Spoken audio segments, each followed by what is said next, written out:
Baštenski elementi za bonsai biljke.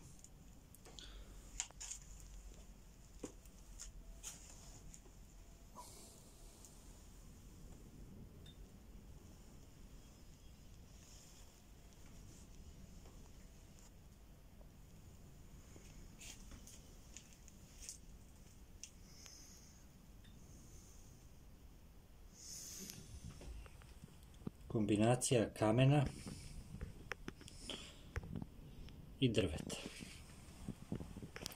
Što prirodniji materijali,